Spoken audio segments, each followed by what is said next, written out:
उपराज्यपाल मनोज सिन्हा ने corona warriors, doctors और पैरामेडिकल स्टाफ के लिए स्पेशल वित्तीय इंसेंटिव की घोषणा की है। ये इंसेंटिव उन्हें ही मिलेगा जो सीधे तौर पर कोरोना मरीजों से जुड़ा होगा। रेजिडेंट डॉक्टर, पीजी व मेडिकल ऑफिसर को 10,000, नर्सिंग और पैरामेडिकल स्टाफ को 7,000, ड्राइवर, सफाई कर्मचारी और अटेंडेंट को 5,000 प्रति महीना इंसेंटिव मिलेगा। ये इंसेंटिव शुरुआती तौर पर 3 महीनों के लिए होगा, जो मई महीने से लागू होगा। यूटी जम्मू कश्मीर में देश तथा राज्य विरोधी गतिविधियों के कारण जम्मू कश्मीर सरकार ने एक नायब तहसीलदार और सहायक प्रोफेसर को बर्खास्त कर दिया है। सरकार ने अब तक 3 सरकारी कर्मचारियों की सेवाएं समाप्त कर दी हैं। इससे पहले प्रदेश सरकार ने एक गवर्नमेंट टीचर को नौकरी से बर्खास्त किया था। सरकार ने पिछले महीने राज्य विरोधी गतिविधियों में शामिल कर्मचारियों को चिन्हित करने के लिए एक उच्च स्तरीय कमेटी का गठन किया था। डीसी सांबा अनुराधा गुप्ता ने मध्य रात्रि में कोविड अस्पताल में ऑक्सीजन प्लांट का औचक दौरा किया और ऑन स्पॉट इसकी समीक्षा की। उन्होंने अस्पताल सांबा में कोविड अस्पताल और नए स्थापित प्लांट का पूरा दौरा किया। जिला सांबा अस्पताल में 1000 LPM का ऑक्सीजन जनरेशन प्लांट स्थापित किया गया है। उन्होंने ऑक्सीजन संयंत्र की फंक्शनिंग को भी देखा। ये ऑक्सीजन प्लांट बिना रुकावट के 70 मरीजों को ऑक्सीजन मुहैया करवा सकता है। उन्होंने कहा कि यह ऑक्सीजन प्लांट जिला सांबा अस्पताल के बहुत बड़ी उपलब्धि है। बाद में डीसी अनुराधा गुप्ता ने कोविड अस्पताल रामगढ़ का भी दौरा किया, जहां उन्होंने डॉक्टरों, पैरामेडिकल स्टाफ के कर्मचारियों और मरीजों से बातचीत की। वहीं उन्होंने मरीजों को दी जा रही सुविधाओं के बारे में भी स्वास्थ्य अधिकारियों से विस्तृत चर्चा की।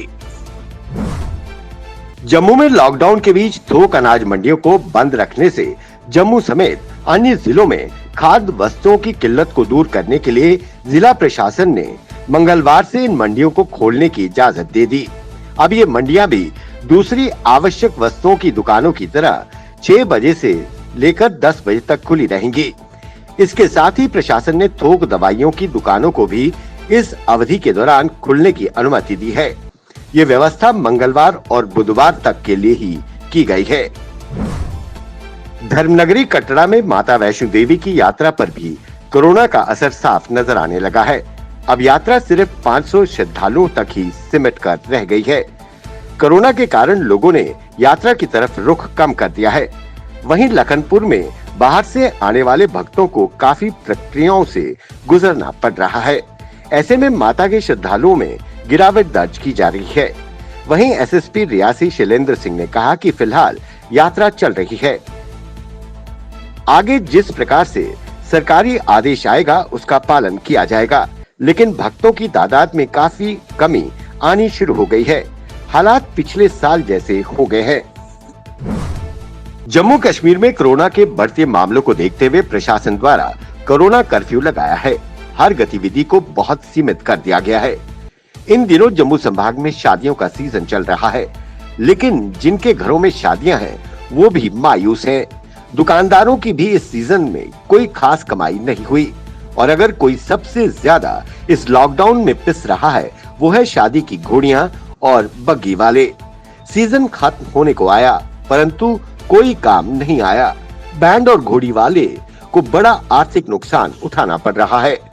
वहीं इस तबके ने प्रशासन से गुहार लगाते हुए इनके बारे में सोचने की अपील की है। इन लोगों को घोड़ियों को चारा खिलाना भी मुश्किल हो रहा है। कश्मीर घाटी के जिला म्युनिसिपल कमेटी शोपियां द्वारा भीड़ भाड़ इलाकों, दफ्तरों व अस्पतालों में स्वच्छता अभियान के साथ सैनिटाइजेशन का काम जोरों शोरों से शुरू किया गया है। डीसी ऑफिस, बाजारों व अन्य क्षेत्रों में सैनिटाइजेशन कार्य किया जा रहा है।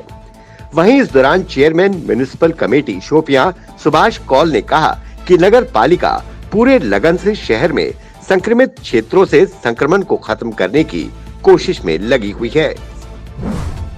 जम्मू में कोरोना संक्रमितों का आंकड़ा तेजी से बढ़ रहा है।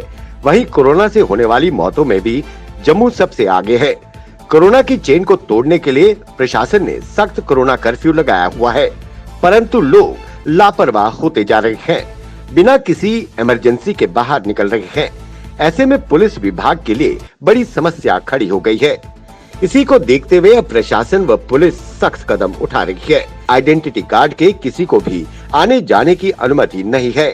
सिर्फ अपनी ड्यूटी देने वाले सरकारी कर्मचारी, इमरजेंसी सर्विसेज और मीडिया वालों को इजाजत है, वो भी आइडेंटिटी कार्ड को देखकर। लोगों को पुलिस का सहयोग करना चाहिए। घरों पर रहें, सुरक्षित रहें, प्रशासन का पूरा सहयोग करें। जम्मू कश्मीर अपनी पार्टी के प्रांतीय अध्यक्ष मनजीत सिंह ने जिला सांबा के कुरालियां रामगढ़ में गुर्जर समुदाय के कुल्लों में लगी आग के बाद अग्नि पीड़ित परिवारों के प्रति संवेदना जताते हुए इलाके का दौरा किया। इस आग में 14 कुल्ले व गुजरों का सामान जलकर राख हो गया। इस दौरान अपनी पार्टी के गुर्जर नेता सलीम आलम भी उनके साथ थे। दोनों नेताओं ने समुदाय के लोगों में बर्तन और राशन वितरित किए। वहीं उन्होंने प्रशासन से इलाके का दौरा कर परिवार वालों को जल्द से जल्द मुआवजा देने की मांग रखी। श्रीनगर के डीसी मोहम्मद एजाज असद ने JLNM अस्पताल रैनावारी में ऑक्सीजन जनरेटिंग प्लांट और अन्य सुविधाओं का दौरा कर जायजा लिया। इस दौरे के दौरान उनके साथ ADC श्रीनगर, CMO श्रीनगर व अन्य प्रशासनिक अधिकारी मौजूद रहे। वहीं इस दौरान DC को सूचित किया गया कि अस्पताल की मांग को पूरा करने के लिए 350 LPM ऑक्सीजन प्लांट के अलावा 1000 LPM क्षमता वाले ऑक्सीजन जनरेटिंग प्लांट को हाल ही में ऑपरेशनल किया गया है। वहीं उन्होंने 5 दिनों के भीतर 625 LPM क्षमता के नए ऑक्सीजन प्लांट बनाने के लिए डबल शिफ्ट में काम करने के निर्देश दिए। वहीं उन्होंने मरीजों को दी जा रही सुविधाओं का भी जायजा लिया। बीते दिन जम्मू कश्मीर बीजेपी सचिव विक्रम रंधावा द्वारा PMO में राज्य मंत्री डॉक्टर जितेंद्र सिंह पर भ्रष्टाचार के गंभीर आरोप लगाने के बाद डॉक्टर जितेंद्र सिंह के वकील एडवोकेट जिवेश नगरात ने विक्रम रंधावा को लीगल नोटिस जारी किया है। नोटिस में कहा गया है कि तुरंत फेक, झूठी और डिफेमेटरी एलिगेशन को वापस लिया जाए और अनकंडीशनल माफी मांगी जाए। अगर इस पर अमल नहीं किया गया तो विक्रम रंधावा के खिलाफ क्रिमिनल डिफेमेशन के तहत 1 करोड़ रुपए का मानहानि का मुकदमा दायर किया जाएगा।